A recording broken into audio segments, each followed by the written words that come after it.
Peace be with you. Welcome to the Institute of All Intelligent Life. My name is Allan Keislar, and today is Monday, the 31st of October, 2016. It's Halloween. So we are going to begin today a topic we've mentioned briefly before, but we'll go into great detail on. And before I begin, I will just wait a minute for a few more people to join the class and do a deep breathing, taking a deep breath or two, as I've instructed before. Just inhale deeply, slowly, and exhale slowly. That will make the mind peaceful and focused. You can close your eyes if you like.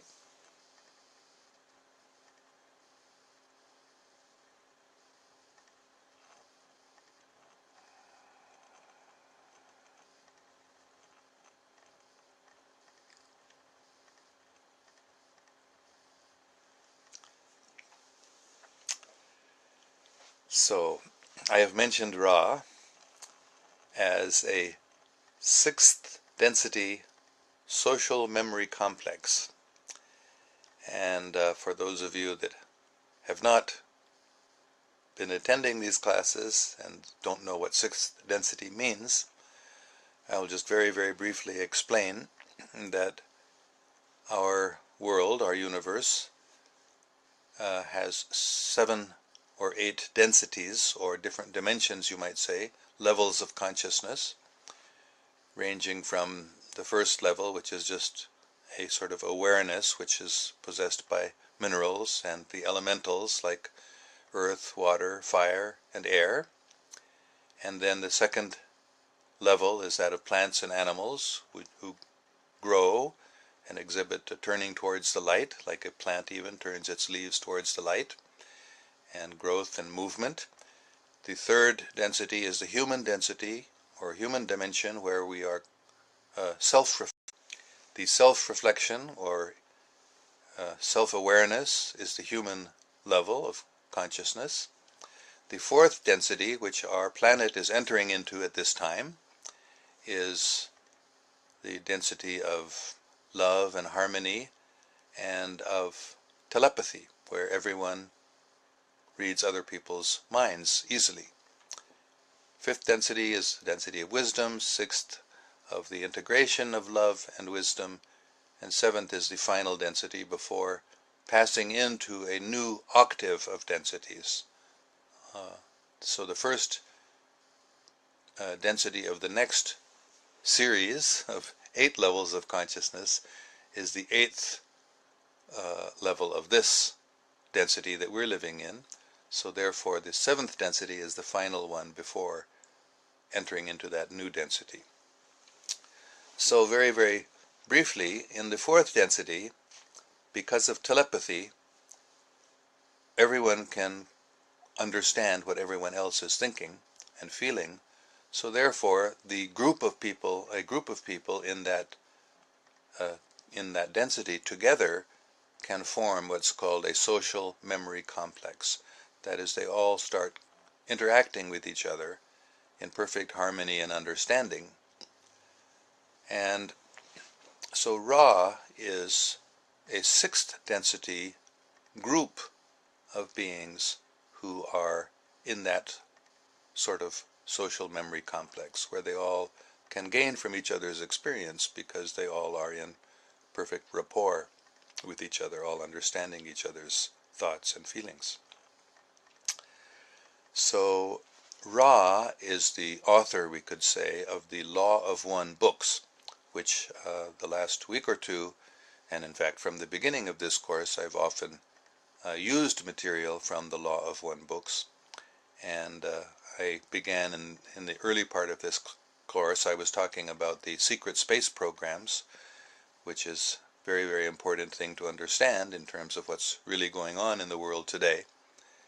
And the fact that in the secret space programs, the participants, at least the higher level participants, are advised to read this Law of One series of books, because it contains we may say, the best information available, the most reliable information that we have obtained about extraterrestrial information, extraterrestrial sources of knowledge, knowledge of physics also, and knowledge of psychology, and knowledge of history of our solar system and of our galaxy.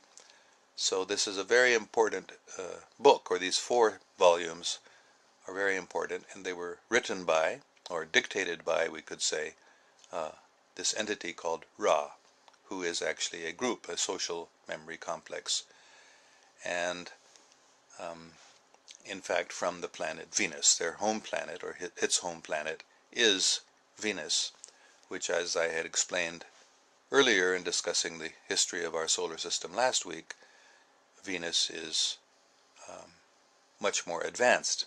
That is, its evolution in first density began earlier than ours, and then that planet, they made a lot of progress very quickly because of the harmonious nature of the atmosphere and of the beings that were on that planet. So they graduated to 6th density already a long time ago, and so Ra is the name of that social memory complex from Venus that has authored these Law of One books.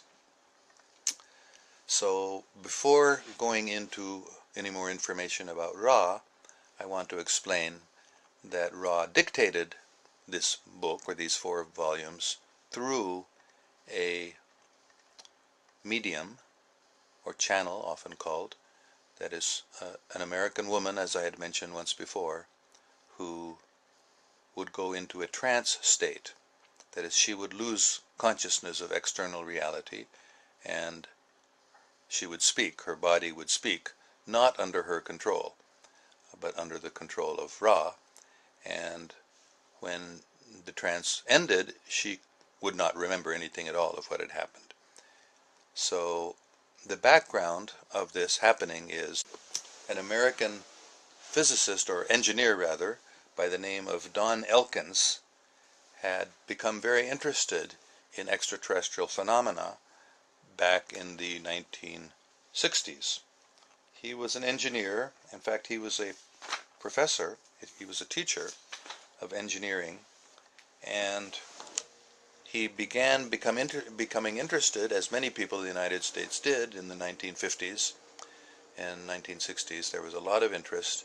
So he was a scientist, so he wanted to try to understand scientifically what's really behind this phenomenon of UFOs and what is the reality about extraterrestrials. So just to very, very briefly recall this history, in 1962 he began a series of experiments, scientific experiments, to try to contact the pilots, or the beings who were on the UFOs. And he decided that the method that he would use was to engage in hypnotic sessions. That is, he had become familiar with how hypnosis can be used to recover memories that one cannot consciously remember, and it had been used quite a lot by the 1950s for, actually it was more in the 1960s, but at that time he was one of the early pioneers in this field. Those persons who had contacted UFOs, who had been contacted by UFOs and had had some experience but could not remember it, under hypnosis they could recall what had happened in much more detail if they had only very scanty memories, or if they had no memories at all of a period of time they had seen perhaps a UFO, and then the next thing they remembered, it was an hour later or something. So in order to recall what had happened, they might undergo hypnosis and then could recall everything, which is what happened to me also. My early experiences with UFOs, I had some very, very vague memory, or I was missing some time, or as I said, that there was a very special, magical, mystical place, and I couldn't understand why. And as I've told before several times, I even told my mother, "You're not my mother," and I couldn't understand why I had told her that, although I had some very vague idea something special had happened. And that place where that experience had happened, I knew was something special for some reason. But it wasn't until I was hypnotized that I could recall all the details of that encounter. So Don Elkins was aware of this phenomenon, and he actually began hypnotizing people, and he created a group, formed a group, in fact originally with some of his students who were volunteers, and then gradually other people joined. And one of the most important, as it turned out many years later, one of the most important people who joined him originally in 1962 was a woman named Carla Rueckert, who was a librarian, and after many years of she was working with this group that Don Elkins had headed up, she finally decided to join him. She quit her job as a librarian and joined him full-time in doing this research. And there were many interesting experiences they had as they were pursuing understanding all this psychic phenomena associated with UFOs and extraterrestrials. And Carla actually had a medical condition, kidney problem, and she had ovarian cysts, which her doctor had identified. And she and Don had traveled to Mexico as well as to the Philippines to see psychic surgeons, which is another phenomenon that you may be familiar with, where these people, who often are not educated at all, they are able to open up the body just either with their hands or with a very dull knife and perform some sort of surgery, pull out something from the body that may be, a medical condition, a disease of some kind, and they're healed. And then the cut that they made, or the opening that they made, just heals up immediately, perfectly. And many people have been cured in this way. So actually that is what happened to Carla also. She had those cysts removed by a psychic surgeon, and when she returned home to the United States, her doctor confirmed that those cysts were gone.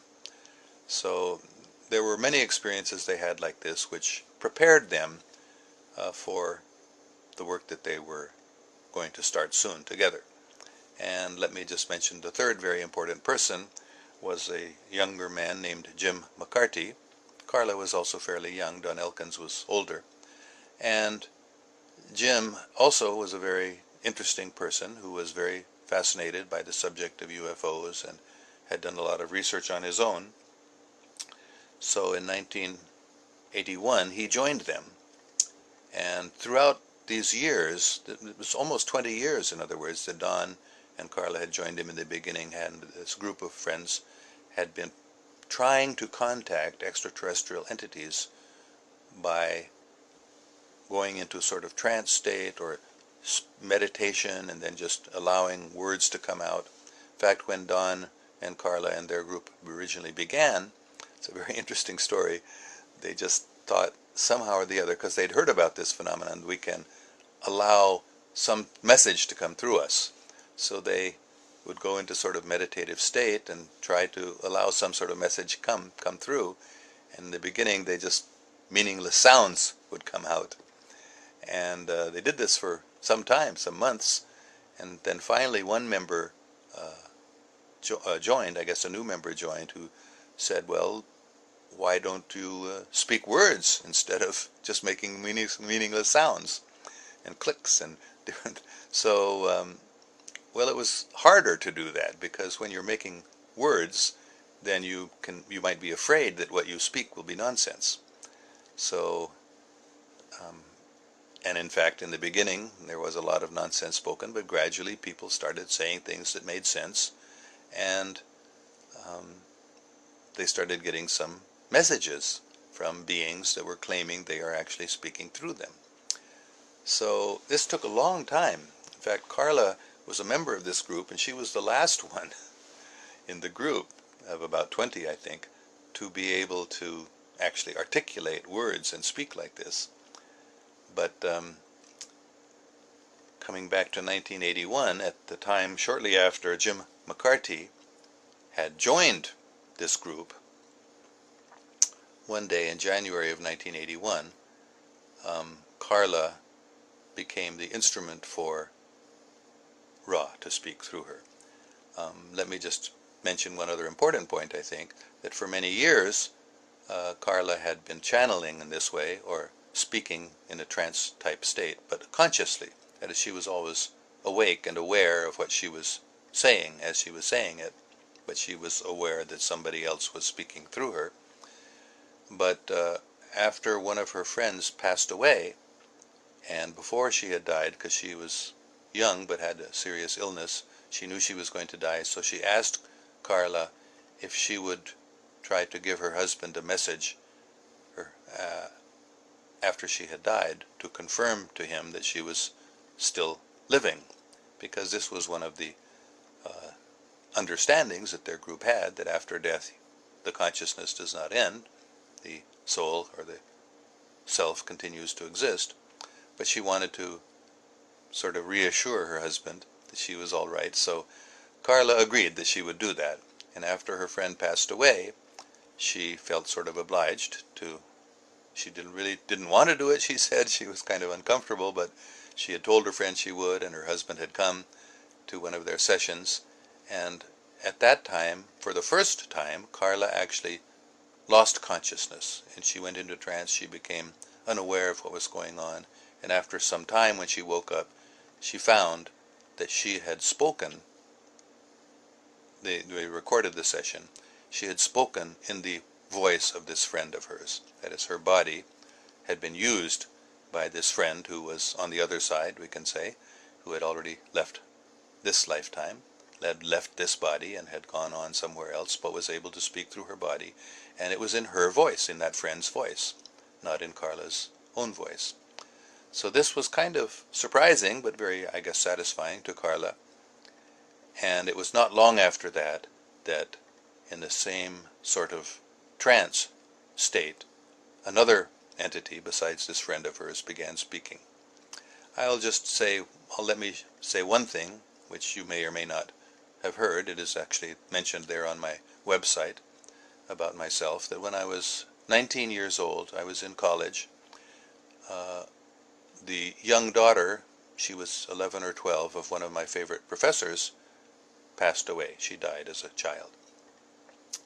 And not long after she had died, I was sitting in my room, in my college dormitory, sitting at my desk, writing in my notebook, when I felt that girl present. I didn't know her well, but I knew her, because actually this was really my favorite professor, so I'd been to his home, and I had met his family. So I had known the girl, but hardly anything about her. But I felt like she was present with me. And, of course, I was conscious, because I was writing, and I began writing. I did go into a sort of altered state of consciousness, a sort of trance state, and I went on writing 15, 20 pages in my notebook, just, rapidly writing.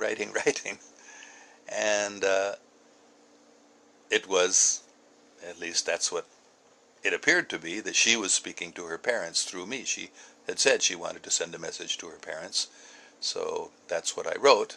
So I was a little embarrassed to do this, but after some time, maybe some days later, I got up the courage and I spoke to my professor about this, that this had happened to me, and he said, yes, please.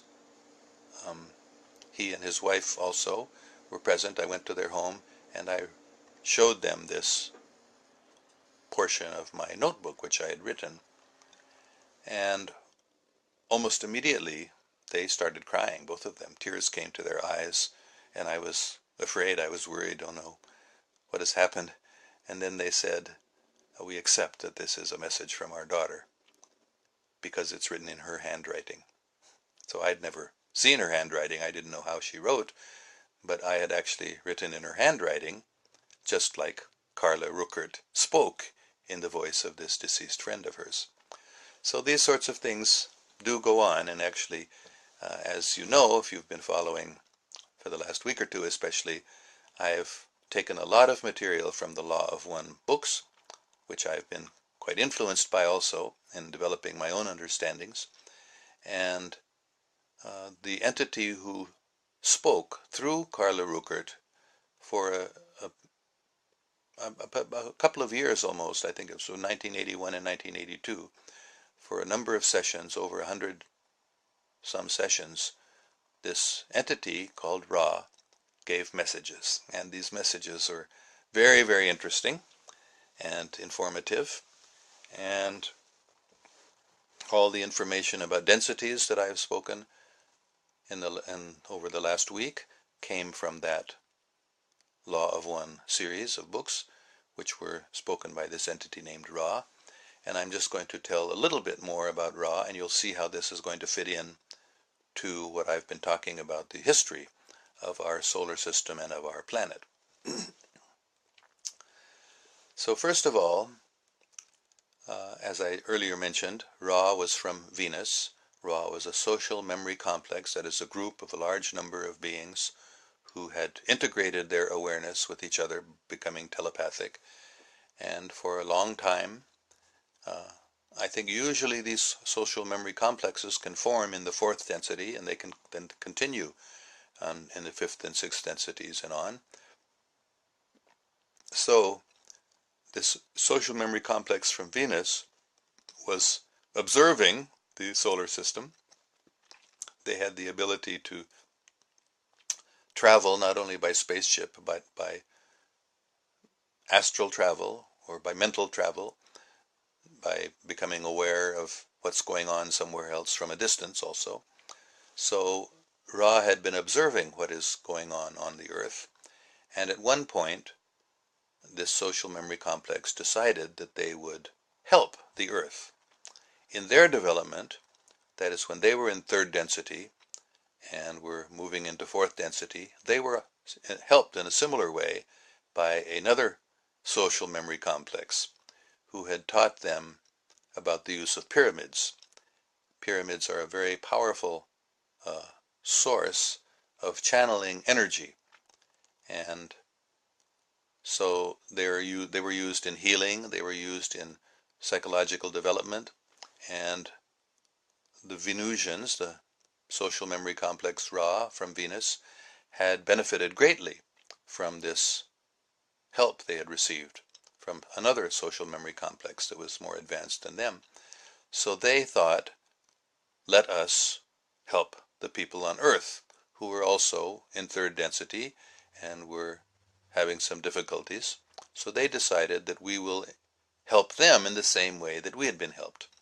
So just to backtrack a little bit, I think you all are familiar with, I've mentioned before, what is called the Prime Directive in the Star Trek series, Star Trek movies. And that Star Trek, by the way, is not just science fiction. It's largely based on actual secret space program information. So this Prime Directive is, in fact, a very fundamental principle that people throughout our galaxy and universe follow, which very simply is that you are not allowed to interfere with other cultures, especially primitive cultures. You should allow them to develop naturally, even though you could intervene and interfere, unless they allow it, or unless they invite you, actually. So there are certain principles that must be followed as to what it means for somebody to invite others to come and help them or intervene in their affairs for some reason. And usually when there's some distress, or there's a group of people who are intelligent and inquisitive, and they become somewhat aware of extraterrestrial beings, they may ask them, invite them, pray for them to please come and help us. So that actually happened over a number of times throughout the Earth's third density history. Ra was observing this and was somehow very indirectly, and often more by the way that they used with through Carla Rueckert, that is by speaking to them or through somebody, giving them a message. So Ra had done this previously. But about 11,000 years ago, Ra made the decision and got permission from higher authorities. I mentioned Saturn before, that there were advanced beings there, so actually there is a supervisory council of our solar system, you might say, that's resident on Saturn. So Ra got permission from that council to appear on Earth. So Ra appeared in a form that was visible. This is in Egypt about 11,000 years ago. And of course we know that Egypt is a very special place in human history because of the Great Pyramid and other pyramids there, which were huge technological accomplishments, engineering miracles, we'd say, that they've tried to explain. That is, the modern scientists and scholars have tried to explain how Egypt could have built these huge pyramids thousands of years ago. They usually don't say 11,000, but anyway, several thousand years ago, when they were supposedly quite backward in terms of technology, and so they have these fantastic ideas about how manual workers, could have hauled all these stones up ramps, etc. But it's inconceivable, really, that by the sort of technology that our modern history says they had available to them, that they could have actually built those pyramids. And similarly, in South America, there are huge stone structures. Not only there, but in South America, the most famous ones are other parts, like in Turkey, I've mentioned, in Syria before, in China, and other parts of the world, there are megalithic, huge stone structures. And one of the features of these structures is, especially the South American ones, they're huge stones, many tons, even hundreds of tons, one stone that big, and they are so expertly carved that they fit together perfectly. You can't even stick a coin or even a card in between the stones. So without any mortar, the stones were perfectly put together. So that means there must have been some very advanced technology involved in the construction of those buildings. So that's one of the proofs, by the way, of extraterrestrial intervention or involvement in human affairs, or at least that our ancient ancestors were very, very technologically advanced, far more than we are even. So one of the explanations that has been offered was that extraterrestrials were involved in these South American civilizations' development and taught them this technology, or themselves constructed these buildings. And similarly in Egypt, the pyramids were constructed by highly advanced technology, obviously, but that was also brought by extraterrestrials. So this entity, Ra, this social memory complex, whose home planet is Venus, they came to Earth and made themselves visible to the Egyptians at that time, and they actually constructed the pyramid also, and other pyramids as well as the Great Pyramid, but the Great Pyramid was the first one and the most important one, which was utilized and was to be utilized for healing especially, and for, we could say, psychological or psychic or spiritual development and advancement. So unfortunately, as Ra explains in the Law of One books, the experiment to try to help us on Earth didn't work very well, for the simple reason that the Egyptians at that time had a hierarchical society, and although Ra's purpose was very benevolent and trying to help us, it didn't work very well because, first of all, the Egyptians started worshiping them, or Ra as a god, and then they developed a priesthood to intervene or to interpret the actions of this divinity, and so the society utilized its own lack of development, we can say, or its form of development, in a way that Ra was not at all intending. So the teachings that they had given, which were meant for everybody, were monopolized by a small group of priests and rulers. So Ra became frustrated, disappointed, and left because of the failure of that early attempt. So it had some negative consequences. So that's one reason why Ra is come back at this time and is trying to help us, because they have a debt to be paid. That is, they caused problems which resulted in, as we know, in Egyptian society, it was a very stratified or hierarchical society, and there were a lot of problems. Eventually there were wars, there was a lot of suffering that resulted, although Ra was of course very well intentioned, but Ra explained that because they had been helped and it had worked in their society, because their society was, not so, well, I guess we can say hierarchical maybe is the best word, stratified type of society where there are the haves and the have-nots. Their society was not like that. So their help that they got from another social memory complex group was very helpful, and it worked for them very well. So they thought it would also help us, but they didn't understand the difference between the society on Earth and their own society, which led to that disaster, we can even say. So now they are back, and they are helping us again, this time a little more intelligently, much better aware of the situation on this planet than they were at that time. So let me just see what time it is. Okay, so our half hour for the class is up, and we'll see if there are any comments or questions about this. And tomorrow I'm going to go on to more detail about Ra and the result of the interactions that Ra had with people on our planet. So let's just see if there are any good comments or questions here.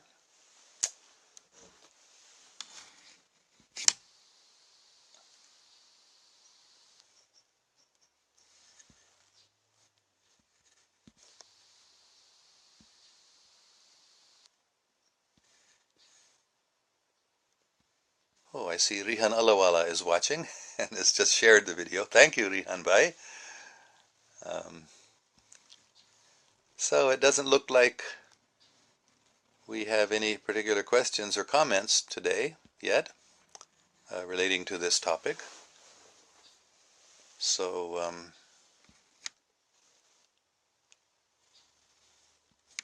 okay, we've just got, so Muhammad Shoaib Sahib has mentioned Chariot of Gods. Yes, the Chariots of the Gods was a work by Eric van Daniken, and he did a lot of research which showed that ancient, what we call ancient, myths about chariots from the sky, gods, they were actually extraterrestrials, and Ra was one of those beings who came here and was visible to the people of this planet, and they were considered gods. They were just not ordinary human beings, they were advanced beings like us, but they were just human beings in one sense. They were from another planet, but they were beings like us.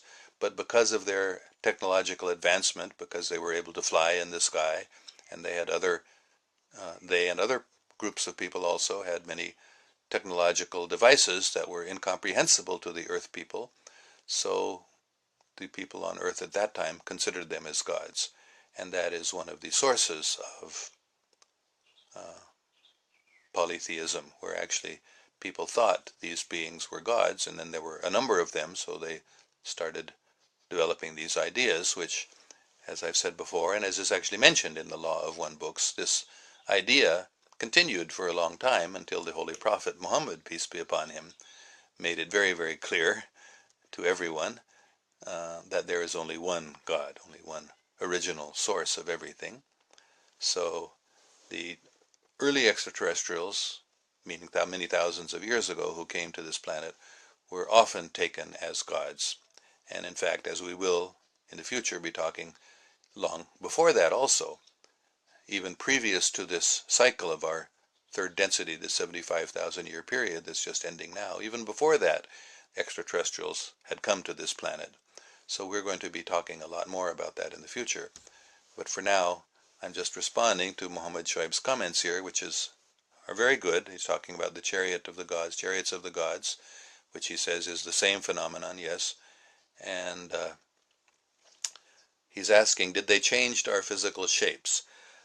I believe that Ra did not do that at that time, but other extraterrestrial groups have and are still engaging in genetic engineering, which does change the physical shape also of the beings whose genes are being altered. And in fact, as we know from secret space program sources, there are quite a number of extraterrestrial groups who are very, very interested in our planet and our species. And there are a number, I think the number maybe 22 as I recall, 22 different genetic experiments being performed on, and for many thousands of years they've been going on, to genetically engineer, to change the human species. And not so much to change our shape as to change our abilities, to give us more advanced abilities. And okay, we have another question from Joshua Warren. Allan, can we all contact these entities through meditation, and what types med is recommended? I don't recommend any types of medicines or drugs. Some people do. Or what types of med means meditation, is Rebecca. No, some people do recommend some types of medications or some types of drugs to enhance the meditative abilities. I don't go for that at all. But what type of meditation is recommended? I've spoken about this many times, that it is very simple. Take a deep breath, inhale slowly, exhale slowly. This immediately changes the psychological condition, or the brain frequency changes very quickly just by slow breathing, by deep breathing. And then, as I've again explained before, the type of meditation that I myself use is to chant the names of God. I personally prefer just to repeat Allah, Allah, Allah, Allah, as just usually silently I do it, or I can do it out loud when you're exhaling. Of course, inhaling you can't speak out loud, but you can meditate on the name of God, or you can use other techniques. There are many techniques. Many Christian groups recite the Lord's Prayer as a group meditation. And you can also, in fact, Buddhists usually, as far as I know, in my contact with Buddhists who do meditation, they focus on the breathing itself. That's also very effective. I've done that myself a lot also. Just the idea is you have to calm the mind. The mind is always thinking this, that, so many thoughts are racing through the mind. So you can focus your attention on your breathing itself if you have any desire to do that sort of meditation rather than repeating some prayer or some names of God. You can meditate on the breathing. Just focus your attention on the breath going in and the breath going out. So these are the types of meditation that I've myself have used and have found very effective. So we have some more questions. Muhammad Abu Bakr, do you have any words to say about evolution theory? I presume you mean Darwinian evolution. The Darwinian theory of evolution is wrong, because the idea in that is that matter is there pre-existing. Gradually the molecules form into some living cell, and then gradually those cells combine together. You can say a social memory complex, a group of cells get together in like a Volvox, it's called, that early multicellular being, which still of course exists today, and that those cells then begin communicating with each other and they form a singular being, and then they gradually evolve into more complex beings, and eventually consciousness develops, and eventually self-reflective human consciousness. So their idea, that idea, which is the basis of Darwinian theory, is that those forms of matter, they just by chance or by the evolutionary process of chance formations, which then become evolutionarily adaptive, so they survive more than other things that aren't so adaptive. That's the way evolution happens, without any conscious guidance. In fact, without any consciousness existing at all until a later stage of development. So that is a wrong idea. Consciousness is there in the beginning, and consciousness guides the evolution. Consciousness is what is responsible for those forms forming in the beginning. It's not by chance. Actually, mathematically speaking, evolution is totally impossible. That has been demonstrated a long time ago by mathematicians. However, I can say that the evolution that I've been talking about, that the Law of One books talk about, is the evolution of the consciousness. So the consciousness is there in the beginning, and consciousness is present in elementals also. Even a stone or a lake or a mountain has consciousness. Very rudimentary, you can say. And it certainly doesn't grow, and it doesn't move, usually.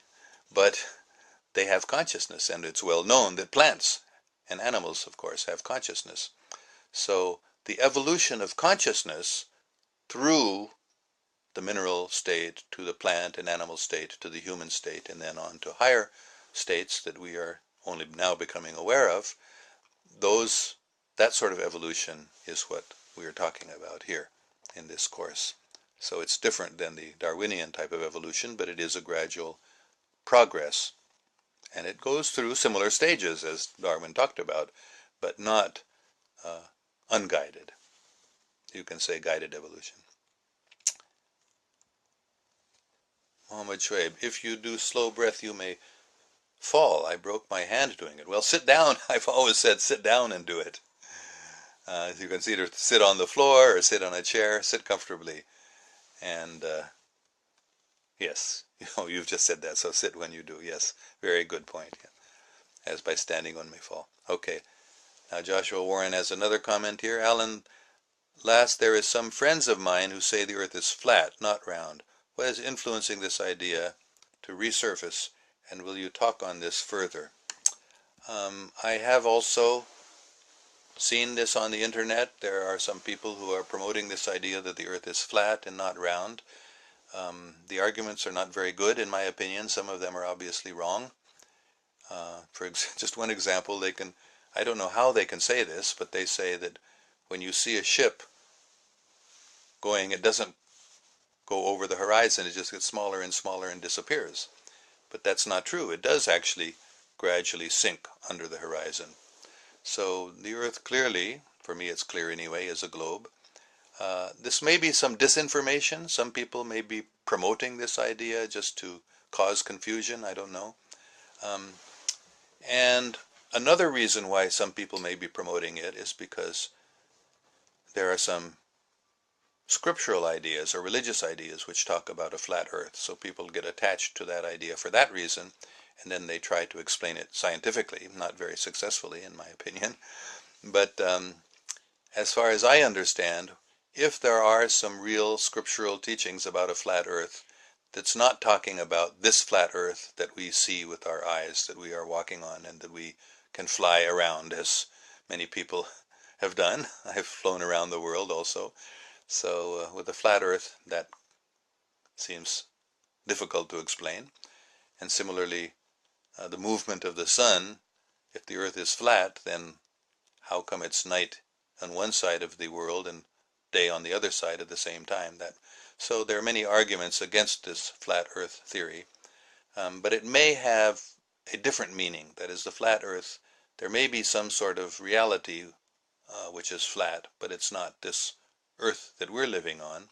It may be, in fact, this is one thing that I've considered quite seriously, because the world that we're living in may really be a hologram. It may be a sort of creation of some sort of technology, not human technology, obviously, some sort of advanced technology. Okay, so I just lost my connection for a minute again. We keep very weak. I'm sorry I'm getting interrupted here, but so I'm going to end the class. So I'm going to end the class now because of the reconnection, but let me just hope I can get this at least this last little bit in, that my idea is that perhaps there is a flat place where the technology exists which creates this world that we're living in. So maybe that's the source of those ideas about a flat Earth, but it's not this Earth that we're living on. Okay, I see there's another comment here by Gemma Art. We can simply say that when we stop the world around us disappear by doing the meditation, only then we connect to the other dimensions through the signals of waves around us. Well, there can be different ways to try to explain how we go around a flat Earth. As I said, I'm getting a message again, my connection is weak, so I'm going to end the class now. I think it's time to end it anyway. Just checking, yes it is. So we've been on for just over 45 minutes. So thank you all very, very much for attending this class, and I think you'll agree this is getting very interesting now as we're getting into more details of human history, getting into the time, not really yet, but getting into some things that we are familiar with from our own Western educational system of the pyramids in Egypt, although they have the date off. But so this history is going to become very, very interesting now as we explore the interactions of Ra, the sixth density social memory complex from Venus, with our planet. So we'll take that up again tomorrow. So look forward to seeing you again at 6:30 Pakistan time in the evening, 6:30 in the morning here in California time, which, as some persons from other countries have requested, I've found out it's 1:30 GMT, the Greenwich Mean Time, 1:30 p.m. So we look forward to seeing you tomorrow. May God protect us all. Oh, I see one more question. Can we go to other planet and help them if they are backwards? We could, yes, when we become more advanced. Right now we're sort of on the brink ourselves of being technologically advanced enough to go to other planets in the secret space program. But whether morally and spiritually we're at that stage we would really help or cause problems for other people, I don't think we're really in the stage where we can help them very much right now. We need help and we're getting it. So, but we do have that technology. As we explained in the beginning of this course, the secret space programs are traveling to other planets, but we've already discussed that in the earlier part of this course. So if you've missed those early courses, you can go back to them. They're available on my website, allintelligentlife.com. They're also on my Facebook page here as live recorded chats. So you can answer your question by going back to see how our secret space programs are, in fact, and have been for several decades, going to other planets. Okay, goodbye. God protect us.